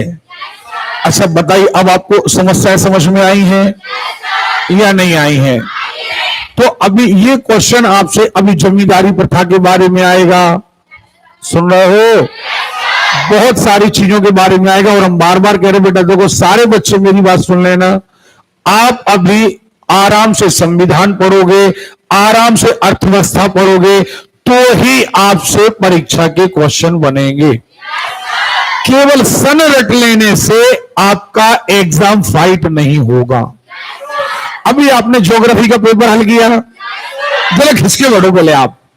अब ये बताओ, ज्योग्राफी का पेपर अभी जितना आपने हल किया है 400 क्वेश्चन लगभग, क्या आपको लगता है कोई रट्टू तोता पास कर लेगा? कर लेगा? एक्चुअली अगर आपने ज्योग्राफी के पेपर का स्वभाव देखा हो तो जिसे नक्शा याद है वो काम कर पाएगा। कहीं उत्तर से दक्षिण, कहीं पूरब से पश्चिम, कहीं छोटे से बड़ा लिखा है, निम्न में से बड़ा। तो ये सारी चीजें ओवरऑल आप तभी पढ़ पाओगे जब आप अपने आईक्यू को डेवलप करोगे, आप विषय को जानोगे, ना कि विषय को रटोगे। और विषय जानने के लिए बहुत जरूरी है कि आपको तरह तरह की चर्चाएं की जाएं। अगर तरह तरह की चर्चाएं की जाती हैं तो समय ज्यादा लगता है। समय ज्यादा कब लगा पाएंगे हम? जब हमारे पास समय होगा। सुन रहे हो? और आज यदि आप लापरवाही करेंगे तो आप सिलेक्शन नहीं ले। हम बार बार कह रहे हैं, एग्जाम आने पर तो लाखों लोग हमारे यहां आएंगे, लेकिन वो सिलेक्शन नहीं ले पाएंगे। अभी मान के चलिए अर्थव्यवस्था पढ़ना है, इसके बाद संविधान पढ़ना है, इसके बाद हम फिर से एमपी पढ़ाना है, हमें हिंदी पढ़ाना है। हम हिंदी वगैरह अभी क्यों पढ़ाना चाह रहे? जब आपका एग्जाम आएगा तो हम एक एक पर्यायवाची नहीं पढ़ा पाएंगे। एक एक पर्यायवाची, एक एक रस, एक एक छंद, एक एक अलंकार, एक लाइन लिख दी तो अपन उसका पोस्टमार्टम कर दें कि रस क्या है, काव्य रस क्या है, काव्य गुण क्या है, काव्य दोष क्या है। सुन रहे हो? अगर इस लाइन में कुछ भी पूछ लिया जाए तो क्या बताएंगे? और अगर वो अलंकार आया भी है तो किस शब्द के कारण आया, तब आपको मजा आएगा कि हाँ यार अब पेपर फाइट होगा। अगर 70 नंबर की हिंदी एसआई में आ रही है तो मिनिमम 65 की तो बनना ही चाहिए, तब पेपर का मजा आएगा। कब कर पाओगे? जब आज से टाइम दोगे, और लॉन्ग टाइम दोगे तो अच्छी चर्चाएं होंगी। चर्चा केवल लाइन टू लाइन पढ़ने से पेपर नहीं निकलता जब तक आपको अदर सपोर्टिंग चीजें पता ना हो। तो अब बात आती है आर्थिक नियोजन। कहां गए हैं? ओके, कल से आपकी क्लास हम 7 से 10 लेंगे। अब जो 6 से आप अपन 9 साढ़े 9 पढ़ रहे थे, क्योंकि 6 बजे तो आप लोग आ नहीं पा रहे। नहीं नहीं, झूठ मत बोलना यार, प्लीज झूठ मत बोलना, हमें झूठ से नफरत है। अगर आप लोग 6 बजे आ रहे थे तो फिर हम नहीं आ रहे थे। शनिवार को अपन को यही चीज शनिवार को पढ़ना थी। कितने लोग आए थे? हमने तो कितना बेहतर टाइम चुना था, नहीं आए ईमानदारी तो कितने लोग आए थे, गिने चुने लोग थे। हमने आपकी क्लास को भगा भी दिया था, हाथ नीचे कर लो। हमने आपसे ये तक कहा था कि देखो सभी का सिलेक्शन तो होना नहीं है, 6 बजे 20 लोग आ रहे, 20 लोग आ जाओ। सच बताना कहा था कि हमें 21 की जरूरत नहीं, क्योंकि टेस्ट सीरीज तो हल करना ही पड़ेगी। अगर टेस्ट सीरीज हल नहीं करी तो तुम भूल जाओगे कोई बड़ा पद निकाल पाओगे। कांस्टेबल बन जाओगे ठीक है, वन रक्षक बन जाओगे ठीक है, लेकिन तुम सोचो एसआई निकल जाए, पटवारी निकल जाए, एसएससी निकल जाए, पीएससी निकल जाए, भूल जाओ।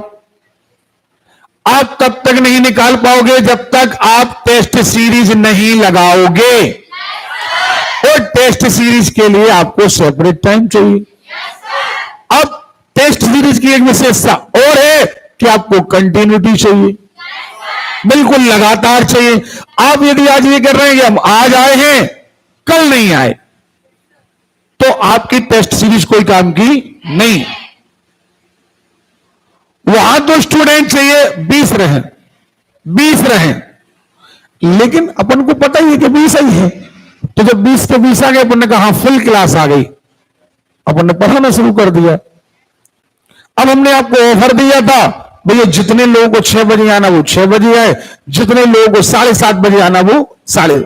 लेकिन हमने ये नहीं कहा था कि आपको जब आना है तब आए। हमारा कहने का मतलब यह था कि यदि 25 लोग ऐसे हैं जो 6 बजे आना चाहते हैं, वो 25 लोग 6 बजे आए, बाकी के सारे लोग कितने बजे आए? 7:30 बजे। लेकिन 25 में से 24 लोग ना आए। कितने लोग आए? 25 है। सच बताना कहा था। और क्या आपसे यह भी कहा था कि ये 6 बजे की क्लास कंटिन्यू आपकी अंतिम समय तक चलेगी? क्यों बिगड़वाया आप लोगों ने समय? और ऐसा नहीं, अच्छे खासे स्टूडेंट भी लेट कर रहे, अच्छे पढ़ने वाले स्टूडेंट। हमने पूछा, आपको भी डांटा था उस दिन, क्यों 15 मिनट लेट हो रही थी? ये तो फालतू की बात है। हम भी कई बार शादियों से 3 बजे आते हैं, जो काम करना दिन पड़ा है पूरा। और भी हमने किसी और स्टूडेंट को भी डांटा था। कौन थे? 2-3 स्टूडेंट, आपको भी डांटा हुआ था। भाई एक बात बताइए, आप रात में 2 बजे लौटे, 3 बजे लौटे, 4 बजे लौटे, हम भी लौटते हैं। मतलब आमतौर पर हम स्टूडेंट के यहां शादियों में जाना ही होता है। लेकिन यदि आपका अलार्म 5 बजे बज जाए, 5:30 बजे बज जाए, आपको सोना है, आप यहां कोचिंग से वापस आइए, दिन में आराम कर लीजिए। आप जरूरी है उसी समय कि आप उसी समय सोएं। क्या होता है, अपने कर्म के प्रति निष्ठा भी कोई चीज होती है। निष्ठा का मतलब होता है कि हमें दुनिया इधर की उधर हो जाए, हमें तो जाना है, मतलब जाना, तब मजा आता। अब ये आप बहाने करोगे तो ये तो जिंदगी है, रूटीन है, हर दूसरे तीसरे दिन शादियां हैं,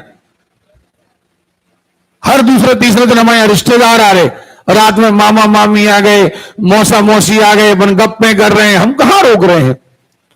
जिंदगी का लुत्फ भी उठाइए, लेकिन अब रात में यदि हम 2 बजे तक बातें करते रहे तो उसका मतलब ये नहीं कि हम सुबह नहीं उठेंगे। आपके पास कवर करने के लिए और टाइम है।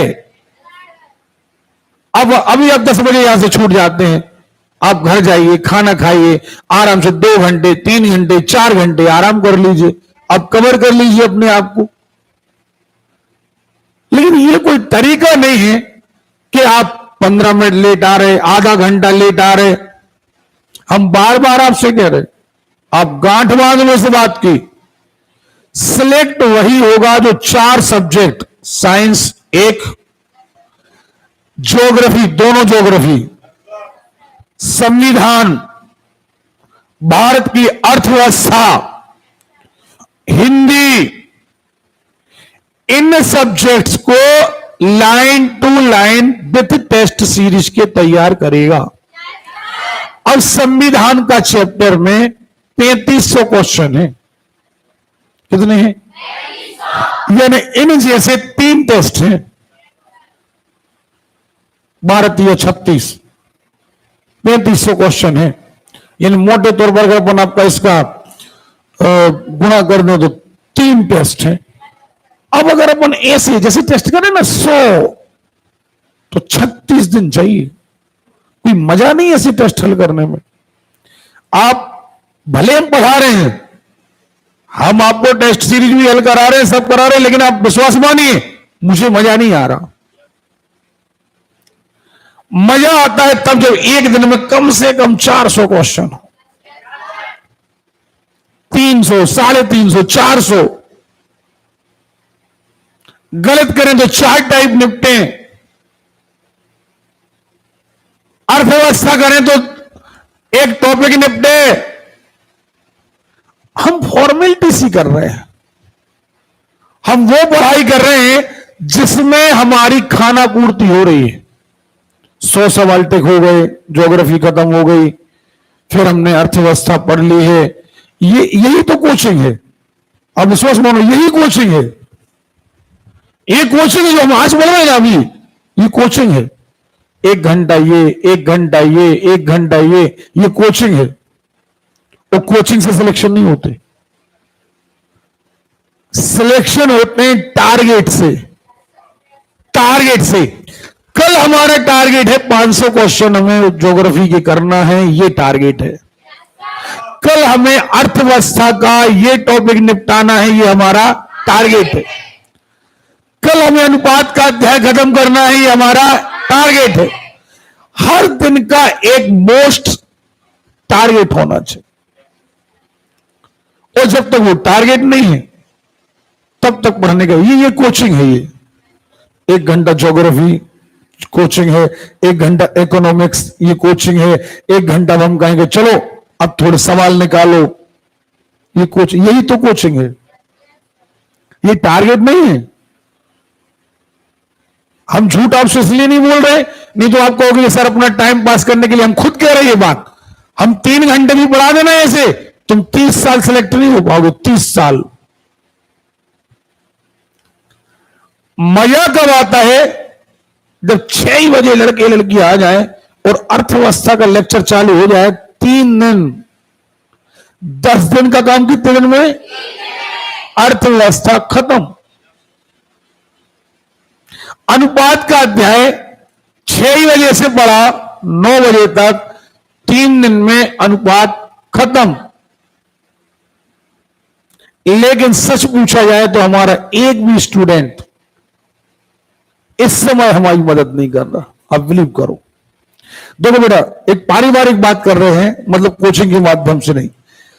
वर्तमान समय जो है हम लोगों का, खासतौर पर हम अपनी बात कर रहे हैं, परिवार का मुखिया होने के साथ 2.5 साल क्लास बंद रही, 22-23 महीने क्लास बंद रही, उसका घाटा 1। वर्तमान समय में स्टूडेंट बहुत कम है। नंबर 2, यानी वर्तमान समय में भी हमें आपसे कोई इनकम नहीं है, यानी आर्थिक परेशानियों से तो हम लोग गुजर ही रहे हैं, वो तो ठीक है। चलो समय आएगा, कभी तो समय सही आएगा, वो मैटर अलग है। हम लोग चाहते हैं कि हमारे पास जो ज्ञान है वो रखा रखा क्या करेगा। कम से कम यदि 50 बच्चे 100 बच्चे भी हमसे पढ़ने आ रहे हैं तो उन 100 बच्चों को हम वेल ट्रेंड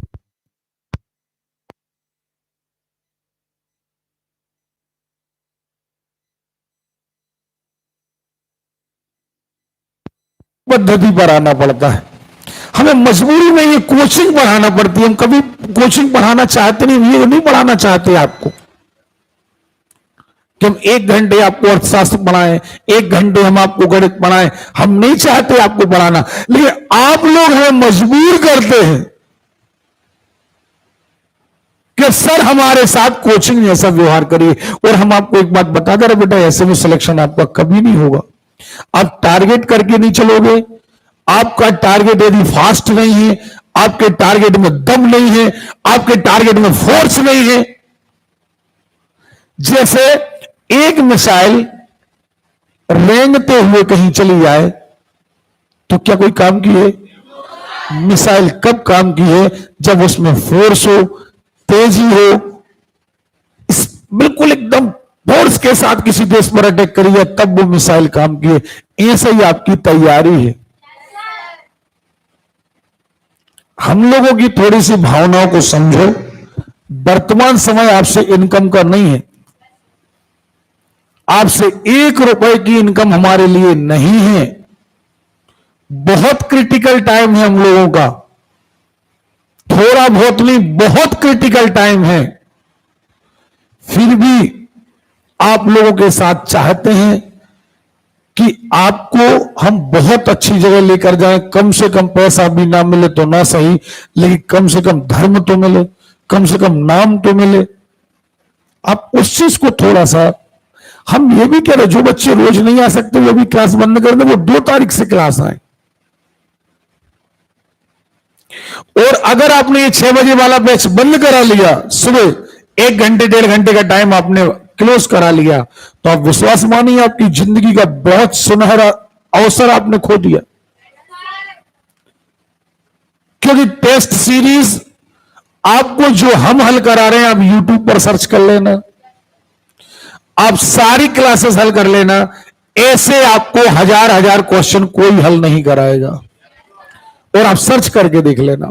अगर आपने ये मौका खोया तो आपने कोई छोटी मोटी चीज नहीं खोई, बहुत बड़ा अवसर खो दिया आपने।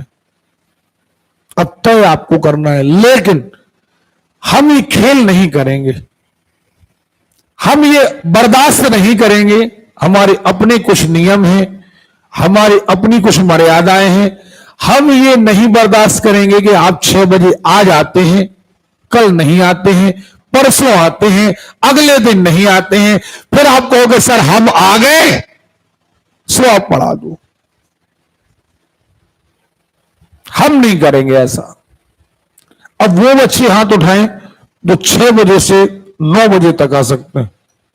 नहीं, सारे बच्चे नहीं उठाएंगे हाथ। झूठ वाला एक भी बच्चा हाथ ना उठाएंगे तो सुबह 6 बजे हम सुटारा कर देंगे सुबह सुबह, कि क्लास आपके कारण ही बंद होती है, हमारे कारण बंद नहीं होती।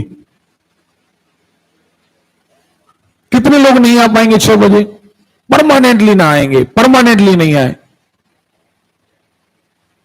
हाँ कोई दिक्कत नहीं, नहीं आना 6 बजे। और 2, ठीक, क्यों? जोर से बोलो, कहां से आते हो? ठीक है, वो 7 बजे रखो पर अपन क्लास। चलो बैठो, 7 बजे ठीक है ना? 7 बजे सभी को ठीक है वैसे हमारे हिसाब से। बस ये कि टाइम कम रहेगा, टेस्ट सीरीज वगैरह हल कराने के लिए फिर हमें शाम को क्लास लगाना पड़ेगी। शाम को अभी पेपर आ जाएगा, समय कम बचेगा, हम कहेंगे शाम को आओ, शाम को बुलाएंगे तो फिर वही सर 2 टाइम आना पड़ेगा, है ना? 6:30 बजे कर दे। अभी तो बहुत सारे बोलते हैं, फिर वहां पर इतने बैठे रहते, 2 यहाँ 3 यहाँ 5 यहाँ, ऐसे बैठे रहते छपे टाइप के।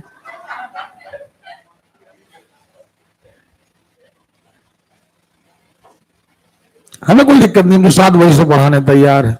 हम लोग देखो आज हमारा स्वास्थ्य भी गड़बड़ था, ईमानदारी बताएं, बहुत सर्दी है हमें, इसके बाद हमने आपकी क्लास ली। हम हमेशा बच्चों से बोलते हैं कि हमेशा जब भी अच्छा टाइम हो क्लास अटेंड करो, क्योंकि जैसे मान चलो हमारा स्वास्थ्य खराब हो गया या आपका स्वास्थ्य खराब हो गया तो ये प्राकृतिक चीजें हैं, इनमें हम कवर नहीं कर पाएंगे।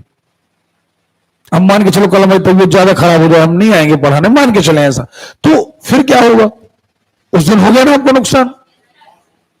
आप 2 घंटे सुबह की रिजर्व रखो। आप ये 2 घंटे आपकी जिंदगी के लिए वेरी वेरी मोस्ट इंपोर्टेंट है। वहां टेस्ट सीरीज है, बड़े सवाल हैं ये और वहां पर अपन 7:30 बजे से नया बैच चालू करेंगे, वो सबके लिए करेंगे।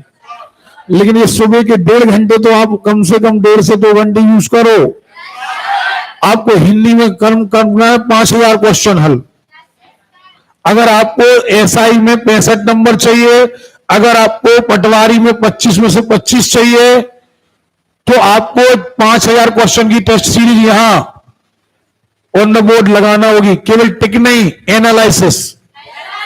टिक करना अलग बात है, एनालिसिस अलग बात है। इसका आंसर ये क्यों है, ये मायने रखता है। तो अब आप बताएं क्या करना है आपको। बेटा झूठ नहीं बोलना, नहीं तो हम परमानेंट बंद करेंगे। अब हम परमानेंट बंद करेंगे, इसलिए वो बच्चे हाथ उठाएं, 10 बच्चे हाथ उठाएं, 15 बच्चे हाथ उठाएं या 20 बच्चे हाथ उठाएं। वो 20 स्टूडेंट हमें बिल्कुल भरोसा दिलाए कि सर आप 6 बजे आएंगे, हम 5 कम 6 पर आपको नीचे खड़े मिलेंगे। 5 मिनट कम 6 पर। अब क्या होगा मैडम?